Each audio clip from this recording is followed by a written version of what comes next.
Alrighty, welcome everybody to this week's show. This is the You Can't Comp This NBA Trading Card Podcast.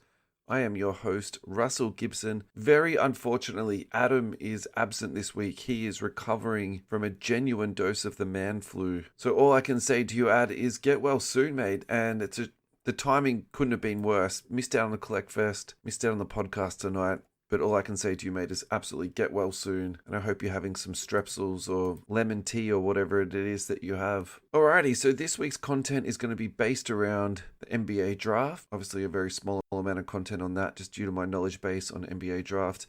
And then we're going to move into trades and free agency, which if you do know me, this is one of my favorite parts of the year. And then each piece of news that we'll do will then obviously tie it back to NBA cards. So I think this is going to be a really fun episode this week. However, we are going to start off with the Collect Fest, and then obviously we're going to go straight into our sponsor, Fast Break Trading Cards, because I might even start off with Fast Break Trading Cards. So Fast Break Trading Cards was the direct partner of the Collect Fest. And so I don't think a huge event like the Collect Fest would just choose anyone for that. I think the guys earned what they did get. And I think really importantly, they absolutely deserved all the opportunity that they did receive. And then of course, the way that they represented themselves. And then as it turned out, the way that they represented Topps. So essentially they were the brand partner for Topps on the day. And unfortunately, the main guy from Topps couldn't come out. So then all of that responsibility then went to John and Alvaro, and they just picked it up and ran with it. And frankly, I've said this a couple of times on the podcast. It's good to see good people do well. And I'm just proud of the guys. I think the display that they had on, I think the way that they interacted with all the different, I'm not even going to call them customers. They were just collectors that were going there to enjoy the show, and the way they interacted with them. They had a lot of different staff there. It was a family. Obviously, they've got employees there, but they've also got their family there who are, working as part of their company. And it's just a really good, family/hobby shop vibe. They're representing the brand and everything that's to do with Topps. Guys, you absolutely nailed it. Your store looked absolutely fantastic. Your shelving looked great. All of your product up looked fantastic. At first, I didn't get why you only had a pretty limited amount of cards and anything, but then it was explained to me that only Topps cards were on display that day. So obviously cards are going to be a little bit limited, but it's still it kind of made sense in terms of, what you're trying to do. So from a broader picture of what happened on the actual day, a lot of people turned out. A lot of people turned out for the Collect Fest. And I don't know what the numbers were. I heard all sorts of different rumors that they sold 15,000 tickets over the 2 days. The weekend passes were completely exhausted. The thing that I thought they did really well was selling tickets live on the day, because I was talking to someone about this. So I recently organized, actually, let me rephrase that. I had a very small part to do in organizing an event with a school. And the week before, we barely sold any tickets at all. And we'll talk about canceling it. Then, more and more sort of tickets came through. Anyway, basically 2 days before, then we'd sold 100 tickets.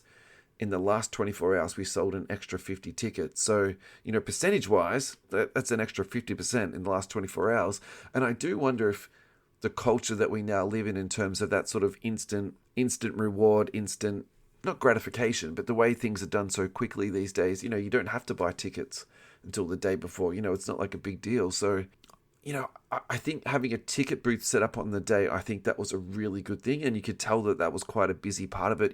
People walking past could come in and pick up tickets.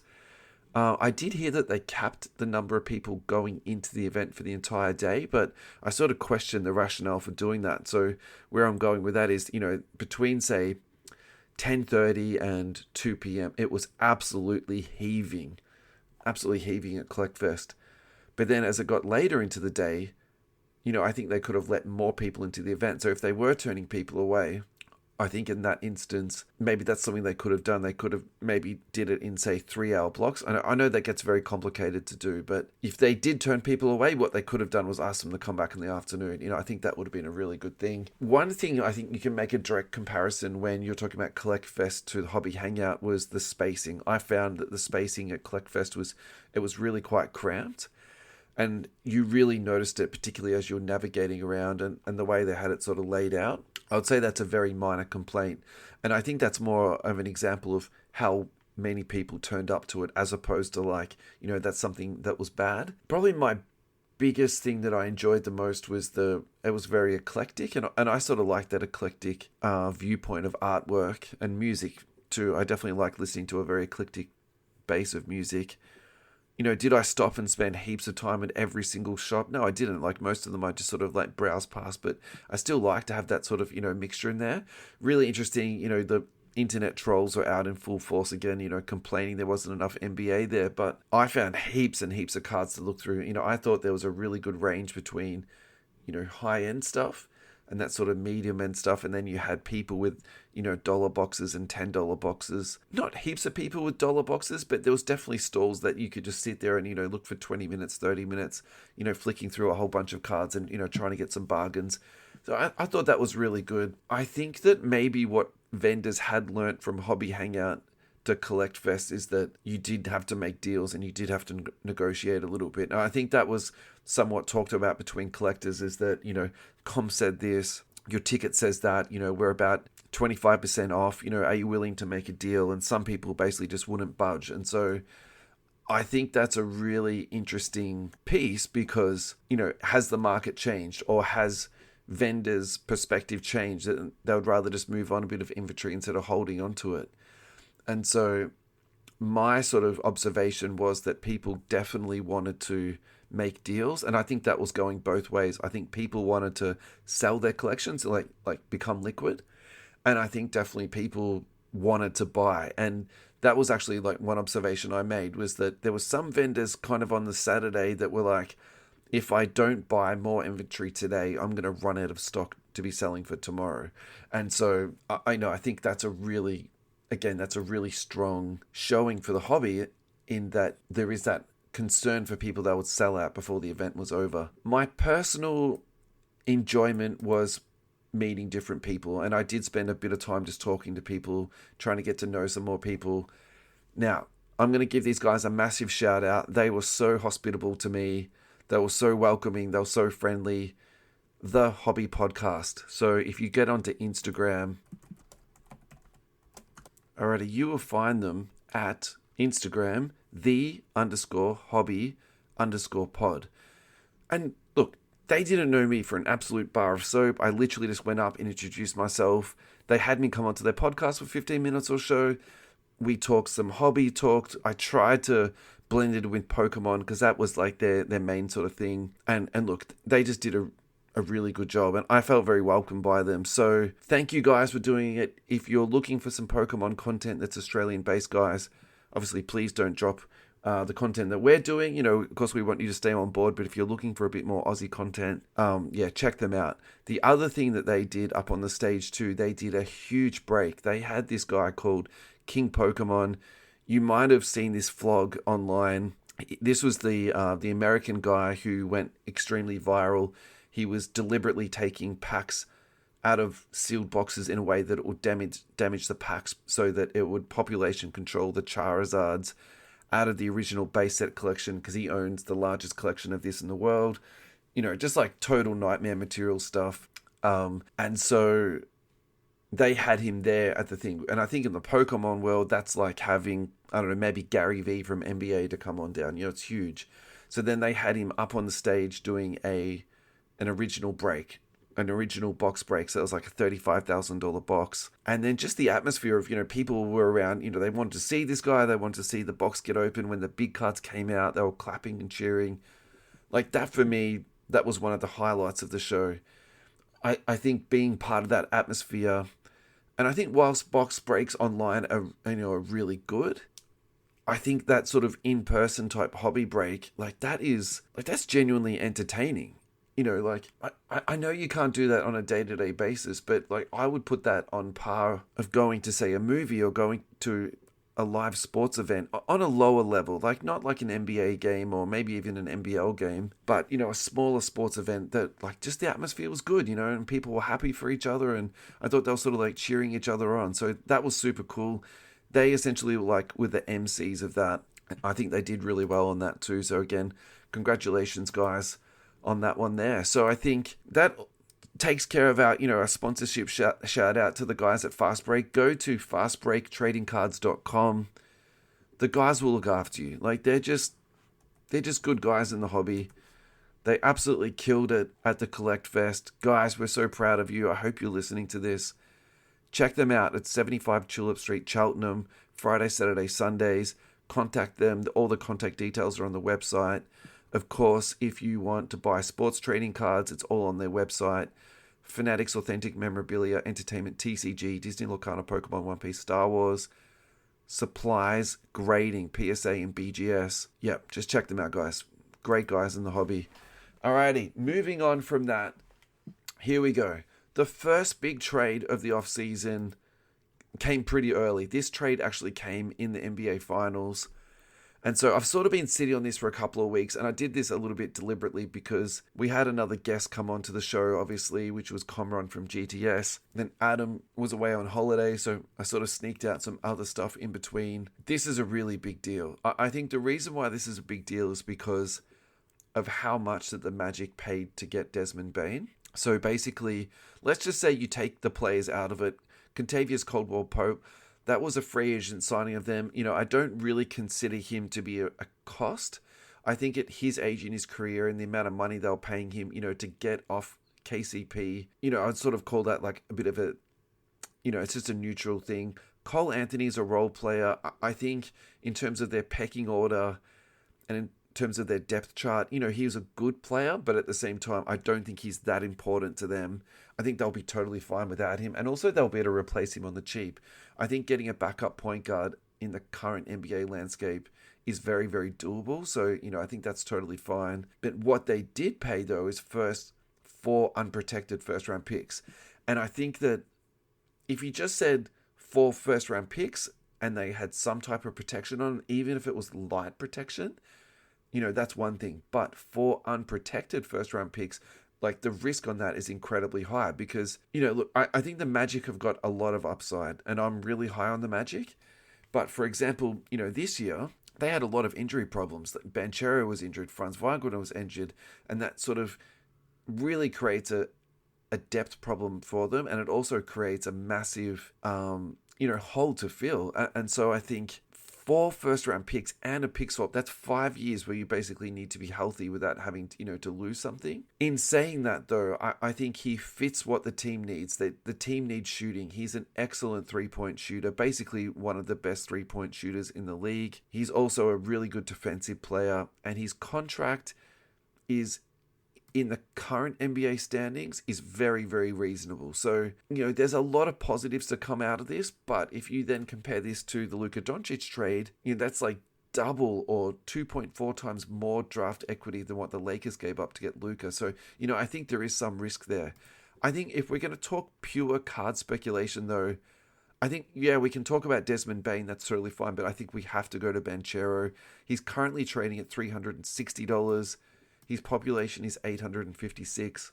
Look, I think that in terms of someone having star power or potential star power, someone that has got a really good game and it's built for the current NBA, that's the other thing too. I think this is someone that his game is going to translate into stardom in the NBA. At $360, I think this is a really good buy. Really, really good there. Let's talk about Franz Wagner. I think that's definitely worth a really quick check-in on. Unfortunately, he's not in the card ladder data set. However, we can have a look at some sales on him. Alrighty, let's look at this one here. We've got the Contenders rookie ticket. That's sold for $105. I think that's a good card. I think that's a good price. The Panini Select, that's a CGC graded mint 9. That's for $5. Geez, that's even less than the grading cost, isn't it? I'm just trying to see if we've got... Okay, so here we go. We've got the silver variation. So obviously that's the horizontal, and that's $18. That's raw, obviously. We got the Fast Break Auto PSA 8 number to 10 for $94. Look, I think something like that is a very, very good purchase, particularly on the low numbered stuff. I think this kid has got a lot of upside, particularly when we're going to talk about some of the more veteran teams, in the league that have got a lot of injuries at the moment. I think you could see a breakout team this year. Orlando Magic is definitely somebody to look at there. Let's just also really quickly see on Desmond Bane, because not also in card ladder. Alrighty, looking at his 130 point sales. Alrighty, we've got an orange PSA 9 here for $20. So I think we've got a PSA 8 silver here for $40. That is very, very high. So that actually leads me to believe that if we saw a silver PSA 10, this is going to be way higher than what I thought. 68 USD. Okay, so look, that's actually... I don't think that's low. I don't think that's high. I think that's actually right on the money. Do I think a change in scenery is going to increase his value? Look, I still think at the very best here, he's going to be third banana. Look, I wouldn't go heavy on this guy. I think if I'm looking at somebody, if you want to go for the top tier, you're going for Banchero. If you want to go for someone a little bit lower, you can go for Wagner. If Desmond Bane's your boy, go nuts. I think this is going to be very good for his career. This is a very, very good fit for him. Alrighty, moving on. We have to talk about SGA. We still have to keep throwing some flowers to this kid. He's just been re-signed. 4-year, $285 million Supermax contract. He deserves every dollar of this. It would have been insane if the Thunder hadn't have re-signed him to a deal. I think that it's all about timing, isn't it? He wins the league MVP, finals MVP, also an NBA champion, and at the same time, he's also eligible for a Supermax. That's just good timing. Congratulations to him. I've got no problems with this absolutely at all. I think that in terms of, my problem is someone like, say, Damian Lillard, and we're going to talk about Lillard later on, but you pay this guy an absolute bag, and he's old, and then he gets injured. And so I would rather pay a young player like SGA 50 plus million than an old player 50 plus million, if that makes sense. And I think sometimes what happens is the NBA is a little bit of a legacy league where players sometimes can be overpaid after they're past their prime, and that is really difficult to build a good team around. Whereas this, you're paying him in his absolute prime, and so I'm totally fine with this. PSA 10 is currently trading at $1,100. Let's look at the last month. That's what I'm most interested in. Yeah, he's slightly down. Again, that's the timing around the NBA Finals. To be honest, I thought this would have been more. The last 3 months, he's down 10%. The last 6 months, he's up 58%. Yeah, so look, that's probably the better thing to look at. I think now what we need to do is start speculating for the next 12 months. What is going to happen to this kid for the next 12 months? Look, I've sort of got the feeling now that the baseline for this guy is going to be $1,000. I actually think even if he gets injured, I think this is going to be like a $900 card or an $850 card at the absolute, lowest. So if you're buying into this, I think there is a little bit of protection built into it. I think that this guy is a lot more reliable to buy into instead of Wemby. I think this guy is a lot more reliable to buy into, even Luka at the moment. Yeah, this is a really interesting one. I think we now need to start putting him into the same sentence as Giannis and Nikola Jokic. I know that's like maybe a little bit too soon, but at the very least, we have to put him into the same conversation as Giannis because they've really done about the same. There's not a lot of difference between their resume at this point in time, which is a crazy thing to say, isn't it?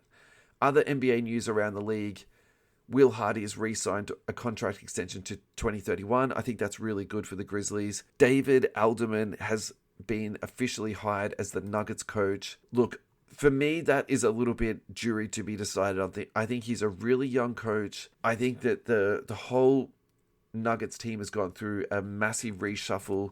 They've hired a new GM. They've made a lot of moves in this offseason already. I just hope that they've made the right decision that will go with Jokic. And I think that hopefully also too, they'll learn from their mistakes, that the front office will be on the same page. Let's really quickly talk about the retooling of the Nuggets front office. They picked up Cam Johnson. They traded away Michael Porter Jr. for that. They got on an absolute bargain deal, Bruce Brown. Now, that guy was getting paid a bag not that long ago, so I'm a little bit confused as to why he did that, but maybe he wanted to come back to the Nuggets. They've traded for Jonas Valanciunas. As the rumors or the stories I heard around that is the Kings actually wanted to unload him, get off his money. Allegedly, he's negotiating a buyout with the Nuggets and going back to, excuse my pronunciation, Panathinaikos in the Euro Greek League. And Tim Hardaway Jr. is coming on board. They need some shooting. Hardaway Jr., whether you love him or you hate his game, he's a moderate. He's not a terrible defender. He's like a pinch 3-and-D player, which I think is going to help them out at in times. I really, really want to see Julian Strawther get more minutes than Tim Hardaway Jr. though. If that doesn't happen this year, I'm a little bit sad about that because I think, Christian Braun's had really good progression. I think Julian Strawther was a really good draft pick, and I hope that he sees a little bit more time. I think if you're prospecting, we spoke about this in the last couple of episodes, Julian Strawther is absolutely someone to be looking at. I think we should talk about Cam Johnson, because in terms of someone being a winner and a loser in all of this, Cam Johnson is an absolute winner out of this. And I think, a little while ago, we did a card versus card, and it was like Cam Johnson versus Mikal Bridges. I stupidly picked Cam Johnson. Obviously, Mikal Bridges has been doing a lot better the last couple of years. I think in saying that now, Cam Johnson is looking, really good. I think this is a really good situation for this kid to be going into. I'm going to guess that his prices at the moment are like bargain basement type prices. Okay, this is actually a little bit higher than what I was expecting. So before his trade, he was trading that sort of $25 mark. We're already seeing a rise out of that straight away. Population on that is 594. If you're looking for some low-end speculating, this is really good. He's a veteran. You know what his game is. I think this is a perfect situation for him. He's not the shooter that Michael Porter Jr. is. However, he's a lot more reliable defensively. I think he'll fit into their motion system really, really well. And I think the main reason why the Nuggets moved away from Michael Porter Jr. is that every game that kid played is like, it's like walking a tightrope whether he's going to hurt his back again. I think in terms of getting injury insurance on your roster, this is just an absolute home run for it. And they also picked up some draft equity along the way. So again, I think even if you did a 1-for-1 Cam Johnson for Michael Porter Jr., that would have been a good trade. But this is A+ for the Nuggets because they also got some draft equity back. So yeah, really, really good job on that Nuggets front office. The other one that to talk about too, where is that? I think that's the last one actually. Yeah, so good. Really good offseason for the Nuggets. I think that's what the Nuggets need. I don't think they need a complete overhaul. They just needed like a little bit of retooling there. So that's really, really good. Yeah, so this guy, Jordan Ott. Now, this is kind of one of those things of like, how much time do we talk about this? Complete unknown. Where did this guy come from? He's an assistant coach of the Cleveland Cavaliers. Really, really, really young guy. Not even 40 years of age yet. Do I have a problem with hiring young people? No, I don't. Absolutely not. But it's really interesting for me that, there's some still big veteran names of coaches that are out there, and then you get someone like this getting a hire. So what that means to me is that the Suns are going to have pretty low expectations for next year. I just can't imagine that you hire a complete coaching unknown and then expect to say, get back to the playoffs, particularly after also unloading Kevin Durant. I wonder if this next year is going to be really hard for Suns fans. Maybe they're going to bottom out, try and get like a really high draft pick, let this guy get one season of coaching under his belt and then try and rebound back the next year. I don't know. I think that if that does happen, you have to then re-sign Booker for a supermax to keep him happy, and that makes your cap situation, a lot harder. Look, I think if you're a Phoenix Suns fan, the next couple of years is going to be super, super tough. I think now is a really good time to then lean into the Kevin Durant trade. I think that unloading Kevin Durant was a really good thing for the Suns. I think that the rumors had been there for a very long time. It seemed to me that for whatever reason, that relationship had come to an end. As far as I understand, I don't think it had anything to do with him in the front office. I think it was more about where he was at in his career and also giving him an opportunity to actually go to a winning situation. So in many ways, I don't perceive this as a negative thing for the Suns. I think this is a positive thing. They bring somebody in, they pay him an absolute bag, they then move him on to a good situation. I think in terms of the PR negotiation of this, the Suns did really well out of it. The other winners obviously here are the Houston Rockets. I think that their timeline has rapidly accelerated. And why is that? I think that hiring the head coach of Ime Udoka is an absolute A+ move. The Celtics are still, in my opinion, that's unforgivable to release him for a personal event basically. And so the Rockets won that. They then obviously bring in Fred VanVleet. They drafted Jalen Green. Obviously, they've given up on that project, but the Şengün thing was a home run. The Jabari Smith deal, they've just re-signed him in the offseason. He's just looking like a good pro. I think the problem with Jabari Smith, though, is that his shot creation is, say, C+ to a B level. I don't think he's ever going to be a go-to guy, but if you put him around a reasonable shot creator, he is just so good at reading plays. Like, he'll be great with someone like Nikola Jokic.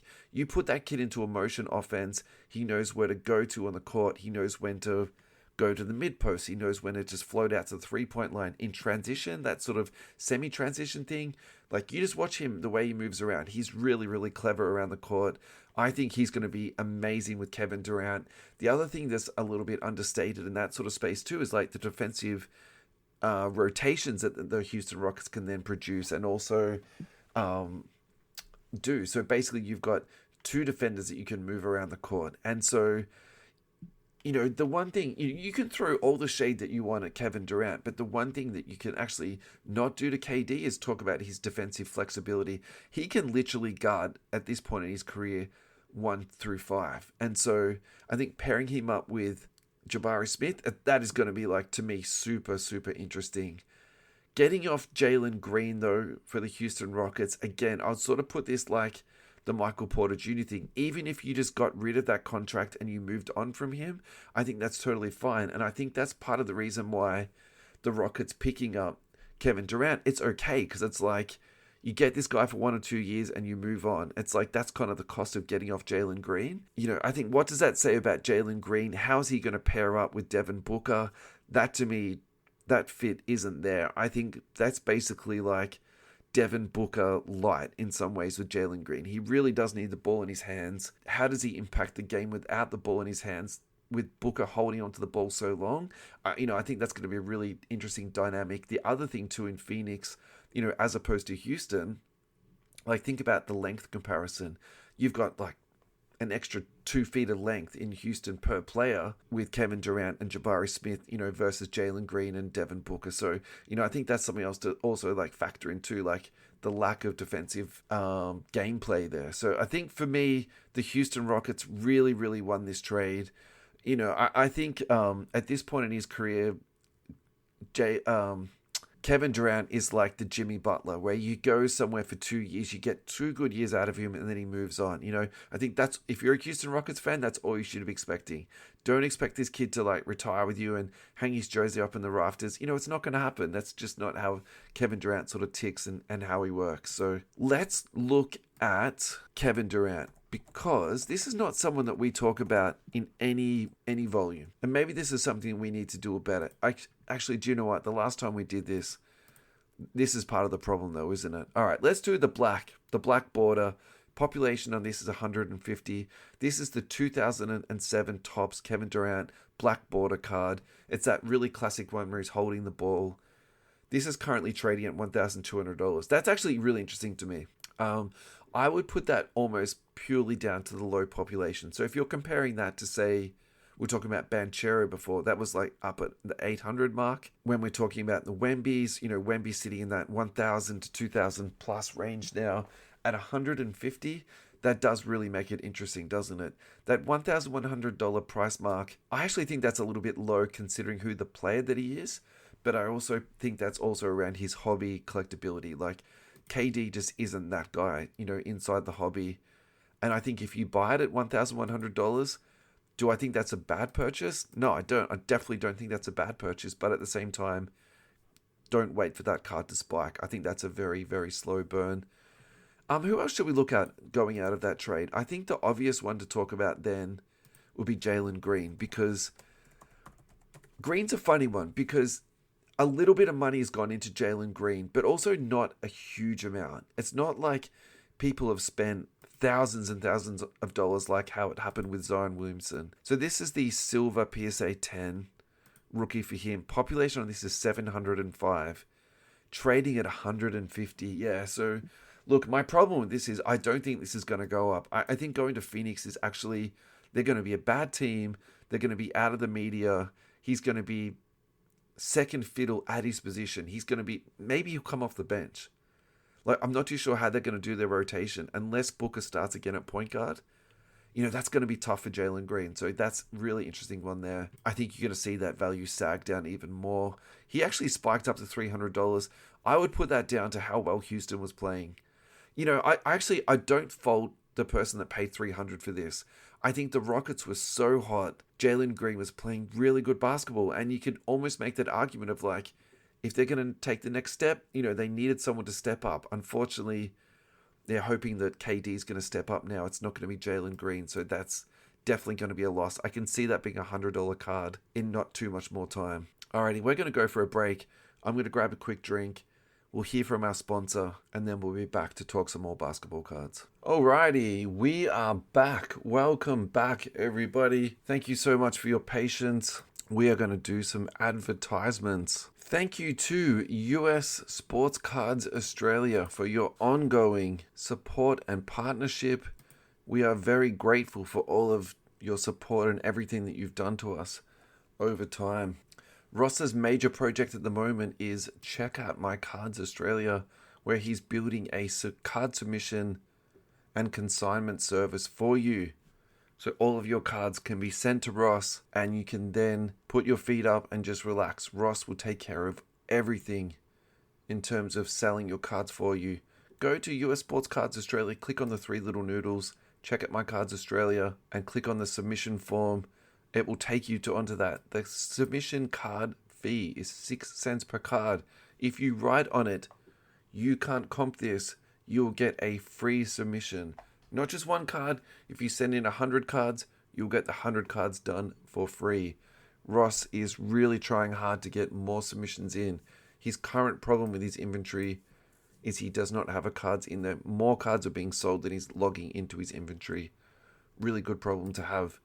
Also at US Sports Cards Australia, we've got card protection, singles for sale, hobby boxes for sale, NHL, MLB, NBA, NFL, soccer, Pokemon, WWE, UFC, racing, sports memorabilia. Looks like a fair bit of the stuff is sold out. Roscoe needs to restock a little bit, but all is going well at US Sports Cards Australia. Thank you so much for the support, lads. We really, really appreciate it. Alrighty, in terms of timing, this actually times out really, really well. Now, let's talk about the Boston Celtics, because what they've done in the offseason, obviously with Jason Tatum being injured for the next 12 months, he was injured during the playoffs, so basically that puts him out for the whole regular season. I think bringing a player back, putting them straight into that sort of fire pit, which is going to be the NBA playoffs, is not great for his health, so I predict he won't be coming back in the playoffs. He'll wait till the next year to come back. What the Celtics did have, though, was basically a $500 million fee for their salaries, because they were in the luxury tax, repeater tax, plus also the second apron, which basically meant trading away Kristaps Porzingis and also Jrue Holiday has saved them $260 million, which is a crazy thing to say. To save $260 million in salary. There's also a little bit of scuttlebutt going around. They're still going to keep trimming that salary down. So if you're a Boston Celtics fan, unfortunately, you're going to see a little bit more pain there. You can go online to read about this. I'm not going to bore you with all the minutiae about it, but we will go through the trades. I think the trades are interesting. I think the Kristaps Porzingis one is interesting because, the thing about him is the talent. He's got size, he's got shooting, he's got rebound, he's got defense. The obvious thing with him, though, he just cannot stay on the court. And the Celtics they looked amazing when he was on the court. Just absolutely fantastic. But when he's not there, it just leaves a massive hole in it. And I think this is a little bit like the Cam Johnson, Michael Porter Jr. trade, where you're actually like, I'll take a slightly lesser player who's going to be a little bit more reliable. So look out for the Celtics to retool there. I think what they're going to be doing is taking 12 months to look at some prospects, get some guys in, make some adjustments, see what's going on, because, and that leads us into the second trade, which is the Jrue Holiday trade. They traded with the Portland Trail Blazers for Anthony Simons. And I think this is a really interesting trade for a couple of different reasons, because you're basically going 1-for-1. The Celtics got some draft equity back. I don't think that's really going to move the needle so much. But then they get 8 years younger, which is a lot in the NBA. It might even be more than 8 years off the top of my head. He's 35. Yeah, here we go. And he's 26. So look, that's 9 years difference. And so I think that means a lot in the NBA. I think if you're talking about somebody who is up and coming, I think this is a really good get. On the other hand, if you're the Trailblazers, where you're a really young team and you just want to get some veterans into the room, like that makes a whole lot of sense too. Like, can I be honest with you? No one in this trade is really losing. I think if you're a Blazers fan, like, I get it, you might be a little bit disappointed, but at the same time, I think so as a Celtics fan, I think we've laid it out really clearly. They're just saving a whole lot of money. They're getting to see what's going to be moving into their team, sort of like the next generation of their team. So look, maybe Simons works out, maybe he doesn't. They've got 12 months to evaluate him. What I do think, though, is happening here is this is the Shaedon Sharpe show. So if you're looking to speculate onto somebody because of the off-season moves, we've just spoken about Paulo Banchero. I think the other one you have to seriously have a think about is Shaedon Sharpe. Because how is this guy not on card ladder? How can he not be on card ladder? That is unbelievable. I do speculate that part of the reason why they unplugged or unblocked their roster and their depth chart was to give more time to Shaedon Sharpe. I think Simons is a good player. I think he's a reliable NBA player, but I think if you're talking about true upside, the athleticism that he has and his shot-making ability, there's not a lot of players in the league that have got that. So I think if you want to like roll the dice and you want to see how someone's going, give them a season as the starting shooting guard or the starting small forward, make them the go-to guy or, the second amount of total shots on your team.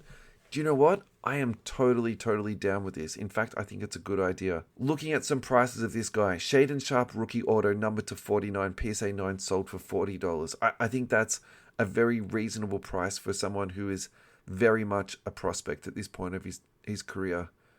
Let's see if we can find a silver PSA 10. But card ladder, you really need... All right, we got one here. That sold for $16.50. Oh, that's PSA 9. Okay. Let's see if we can find a PSA 10. Doesn't matter. Let's just call it double. Let's just say that from PSA 9 to 10, it's a double the price. That's 30 USD. Again, I think if you're looking... This is a little bit more risky for me. I think he's very much still a project, but I think if you're looking for a high upside, low cost prospect in a small market, yes, it's a big risk. Shaedon Sharpe is definitely somebody that you should be looking at. All right, I think we covered that pretty well with the Celtics unloading all of their salary. Let's start to look at some of the other free agent moves that have happened around the league. Naz Reid, I think he deserved every dollar of this. I think there was a little bit of maybe some surprise around the league in terms of him getting paid how much he got paid. $125 million for 5 years. That's basically averaging out to be $25 million a year. As a six man or somebody coming off the bench, that does seem a little bit high. However, you can still play him starter minutes because he's very flexible. He can play the 5, he can play the 4. That also gives you injury backup for when Gobert is out or when Julius Randle's out. I think this is really good. And look, I was guessing a couple of weeks back that what would happen is that Naz Reid would be re-signed and maybe Julius Randle would be renounced, or he wouldn't pick up his option, he would go somewhere else. That actually turned out to be wrong. The Wolves have re-signed both of them, Randle and also Naz Reid. So that's a little bit of an interesting one to me, but maybe I still see Naz as like the long-term fit there. And if someone's going to be moved out, it's going to be Randle. That's just my gut feeling. I just love this guy. I think he's a really underrated player, so it's good to see him get an absolute bag there. Does this move the needle hobby-wise for the Wolves? Look, can I be honest with you? Not really. I don't think there's much hobby potential in Gobert. Same as Naz Reid. Look, there might be a little bit of money to be made there, but I don't think that's someone, you're going to be rushing out, spending bags on. I think the obvious guy here to talk about is Anthony Edwards. Who are the collectible people? Who are the people that people want to buy at the Collect Fest, for example? LeBron James, Wemby. Anthony Edwards is absolutely now being moved into that. I think that Tyrese Halliburton is going to be very cool this year. Can you buy the dip on that? Jason Tatum is actually going to be the really interesting one. Can you buy the dip on that? That's probably something that I missed out on talking about in the last segment. But talking about people who are in the now and that you want to be purchasing and you want to go out and people want to buy, Anthony Edwards. Like, can you go past this? I think this guy's passion for the game, his enthusiasm, his confidence, like I just don't have that level of confidence that this guy's at. Population on this is 2,100. I think we're going to have to do a segment on populations. I think we need to go through 10 or 20 different NBA players and go through their population counts just to get our head around where these guys are at.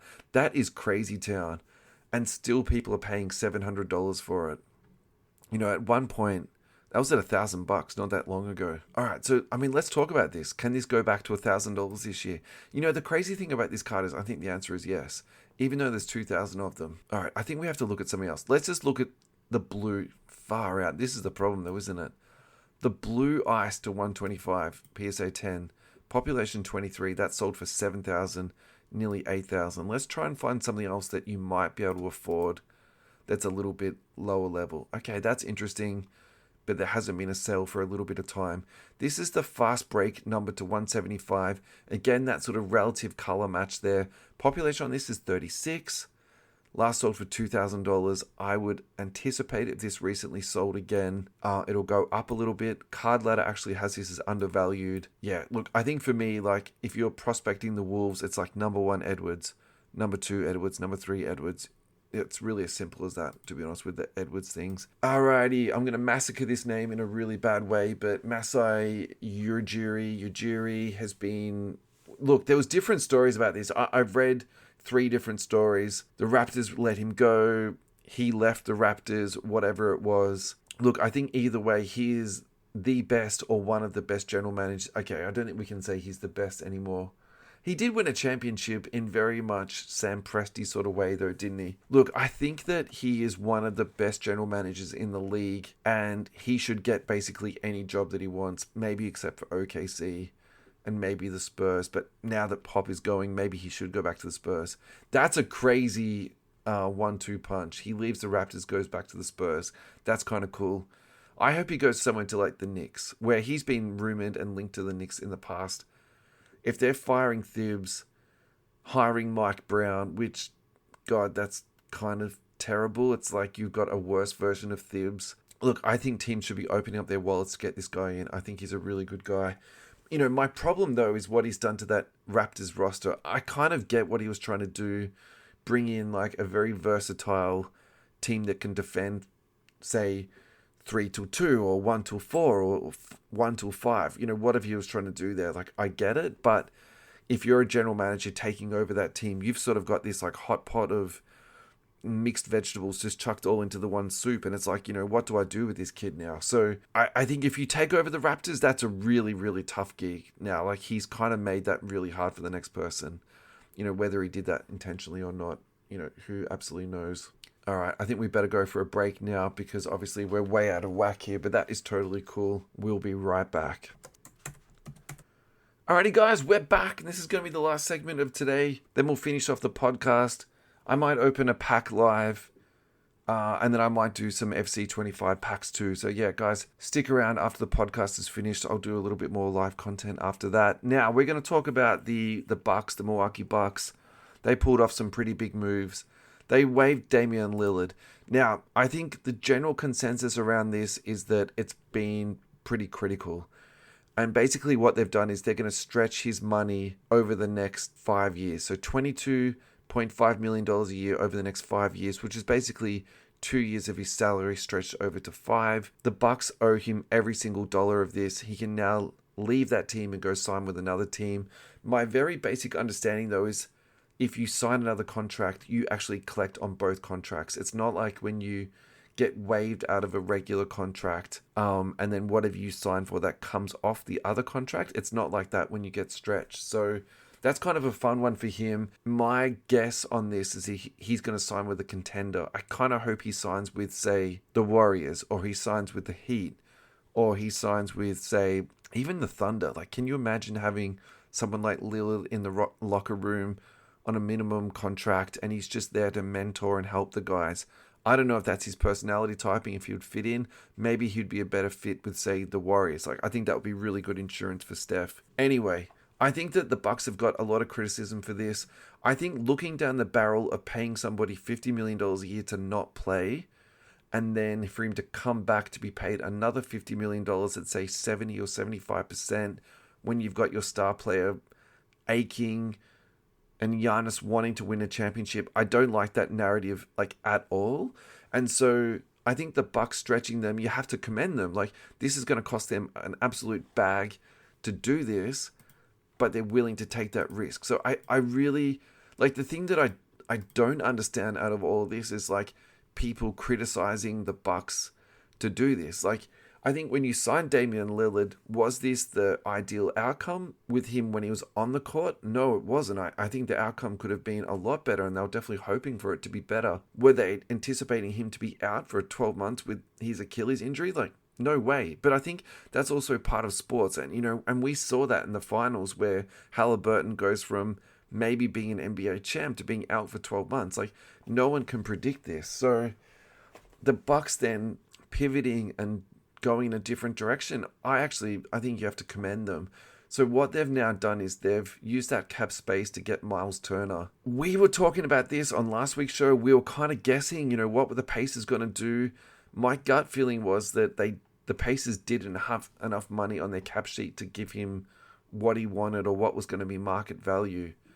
And as it turned out, the amount of money that was the difference in the deal between what I thought he was going to get with the Pacers and what he ended up getting with the Bucks was only like $2 to $3 million, which I suppose in real life that's a lot of money, but for NBA money that doesn't seem that much to walk away from. So maybe it was one of those things of like they didn't see his value, and maybe he thought the Pacers situation wasn't going to be great with Halliburton. And maybe he thought he'd be a really good fit with Giannis, which I think he's going to be a great fit with Giannis, because the criticism of Turner is that he can't rebound the ball, basically getting between 3 and 4 rebounds a game. But when you've got someone next to you like Giannis who can rebound the shit out of the ball, that really, that makes it totally fine. What Turner is really good at is just doing everything right on the offensive end, setting really nice picks, always moving into the right amount of spacing, spreading out the court, and you need that with someone like Giannis. Obviously, Brook Lopez was a great fit there. I think Myles Turner is a much, much better defensive player than Brook Lopez just for his mobility. I think that's saying it, easy. I think that's the best way to say it, isn't it? And so the winners out of this are the Bucks. The absolute losers out of this is the Pacers, because you've now gone from a finals team to now missing 40% of your starting lineup. And so I think the recovery from Myles Turner is actually going to be much harder than Halliburton. At least you can see on the horizon that Halliburton is going to be back at some stage, whereas Myles Turner, like finding that guy that's going to be there and be your starting 5, I think that's going to be a really, really difficult thing to replace for them. So in many ways, RIP the Indiana Pacers. It's just amazing how fast that the window can shut, and their window is now shut. And when are we going to see them back in the finals? Maybe never. It's such a brutal, brutal way for them to go out. Nuggets retooling. We've already spoken about this. All right, cool. Okay, so this next one is called Dumb Trade. Go on to The Ringer, check out the podcast Godfather, which is Bill Simmons, and he basically went on a rant for 15 minutes about how this is one of the dumbest trades that he's ever seen. And just to summarize it down for you, the Pelicans got to move up 10 spots in this year's NBA draft, and they wanted to draft Derik Queen. What they had to give up in the future for that was a completely unprotected first-round pick of theirs going to the Hawks. And so the stories around the league is that the Hawks actually called them back 3 times saying, we're just double-checking this deal. Is it really an unprotected pick from you? And they called them back 3 times. So it was sort of like an opportunity thing where the Hawks are like, hey, we've got this amazing opportunity of a unprotected pick in an absolutely stacked Western Conference on a team that was kind of bad last season. Maybe they're going to be as bad or a little bit better this year, but still they're going to be stinking. I agree with Bill Simmons. I don't think you have to be a rocket scientist to work this out. That's a bad trade. Like, put a number 1 protection on it, or put a top 3 protection on it, and then do the deal. People are still going to criticize you, but they're not going to call you like crazy for doing that, right? Who is Derik Queen? I don't know who this guy is. I don't follow a lot of NBA. My reference point for the NBA and drafting plays is NBA Draft Net. I'm not super impressed by these numbers. Athleticism 6, size 8, defense 7, strength 8, quickness 6, leadership 8. Nothing terrible here, but also nothing amazing. The best score he's got on here is rebounding. NBA comparison, Brad Miller and Zach Randolph. Do you want to give up a fully unprotected pick for Zach Randolph? Personally, I think that's an overpay, particularly when most of these comparisons that come out are generally quite complimentary and don't always actually fully materialize. you might not be getting Zach Randolph. Brad Miller was a really cerebral, high IQ player. Like, Zach Randolph was an absolute beast on the low block. I find that a little bit difficult to believe that, this is going to materialize. Look, I hope nothing but the best for the Pelicans, but that to me is just like way too high risk. And frankly, I agree with the general sort of media in this space here. I'm not down with this in any fashion whatsoever. I think we have to talk this back to the Aussies just a little bit. Congratulations to 4 Australians who got drafted in this year's draft. Alex Tui went to 52 at the Warriors. I think he's going to fit in there really well. I'm almost like speculating he's going to make the rotation. I think that's just a really good fit. Also, I could be way wrong about this. Obviously, that could just go pear-shaped. Rocco has gone number 45 to the Timberwolves. He is the 3rd tallest player in the NBA. I think that's really interesting for me because they've already got a behemoth there in Rudy Gobert. I actually like that in the sense that I think that's a really good mentor to have, because when Gobert came into the league, he was so physically ill-prepared and just didn't have the strength to compete. And if you go back and look at a lot of the Rudy Gobert workout videos, he was doing like a lot of lunges. He was doing a lot of core strength. He wasn't doing like push-ups and bench pressing. He was getting his agility right. He was getting his steps right. So I think if you're bringing someone in like Rocco, who is super raw but has got elite level size and shot blocking and finishing at like the rim and and nothing else, and that's fine, right? Like, I'm not saying that as a criticism thing. You're at an NBA level, but could you get yourself into a better mentoring position? Like, I think that's a home run for him. So yeah, huge props there. Tyrese Proctor went number 49 to the Cavaliers. They've got an insane NBA program. I think that's actually a bad fit for him. I couldn't imagine he's going to make that team. That Cavaliers team is absolutely stacked. And then Lachlan Olbrich at number 55 to the Bulls, going there with Josh Giddey. That's kind of a fun little conversational piece. I don't think he's even going to make the roster. I've seen nothing about him even going there for Summer League. Hopefully in the future he gets to go over there. All right, let's do 2 more really quick ones. We'll do one NBA story and then we'll do a Jordan card that we can talk about. So Ace Bailey, the really big story around the league was that he was refusing workouts basically with all of the teams, which kind of meant that he had a promise from one team to go there. It never really materialized or came to the surface which team did make that promise to him. So not really too sure who that was. One thing that was very publicly known was that he didn't want to go to Utah, and he basically, when he was drafted by them, his representatives said he was refusing to go there. So as of yesterday, though, he's reported to the team. He's played in their summer league already, and he scored 8 points. I saw a tiny bit of footage on this, so definitely don't quote me on this. It looks to me like he's got a bit of dog in his game, and I think he's going to be like a really good and a much more athletic Marcus Smart, where he can sort of just go out there and do bits and pieces, but also make you win.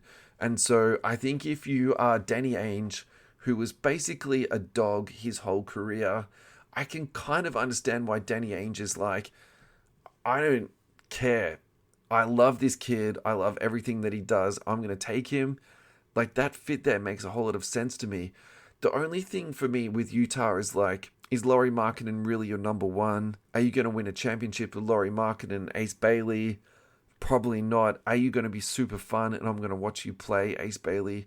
Hells yeah. So I'm going to be tuning into a little bit more Utah this year, just based on that really short amount of time that I've seen Ace Bailey play.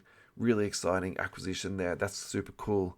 Let's finish off with a Jordan card. This is our new thing that we're going to keep on doing. I'm pretty sure I had a Jordan card in my saved cards. Now, we've done this card again recently, but we're going to do it again. It's a cool card. This is the 97-98 Records Collection card. It is spiking again. Market cap on this is $99,000. BGS 9.5, population is 8. Now, the last few sales on this have been 5.5, 4.5, down to 3.25. Back up to 4.1, 4.2, moving on to 4.5, up to 4.8, back down there to the mid 3s, And then in 2023, it sold for about $3,000. I think what my concern is with these cards is that you might be paying highs on them. But looking at that, you've got a lot of data points. I think the worst case scenario here, you're looking at here around that sort of $3,000 mark. Look, I know that the current trend is PSA, but a lot of these older cards you are going to be picking up in BGS. Do I think that's a problem for your collection, in terms of faking cards and stuff like that? You don't have the PSA guarantee. Okay, fine, 2%. I'll say that's a little bit of a problem, but no, overall, I don't think this is an issue if you're worrying about buying fakes on this. My personal opinion, at 5.4, that's a little bit too high. I'd be hoping to get this around the $3.5 to $4,000 mark. But overall, still an amazing, amazing card and a great pickup there. And actually, I think it's good to actually go back in and check on some of these cards that we've already spoken about. Guys, thank you so much for tuning in today's show. I hope you've enjoyed it. Adam hasn't been here, so it's definitely not the same vibe. Can't wait to get Adam back on board. And Adam, I hope you've enjoyed your time off and rest. Do not worry, my friend. There is still heaps to go through in the running sheet. I tried to save the Lakers stuff for you. So obviously we're going to talk about DeAndre Ayton, come to you guys. We'll get a full breakdown on the Lakers' impact on that. Please check us out. YouTube, Spotify, Instagram, Twitter, TikTok, Facebook, at You Can't Comp This. We are on all podcast platforms too. Take care of yourselves. I hope the sunshine is on your back, and we will catch you all very soon. Take care, guys. Bye-bye.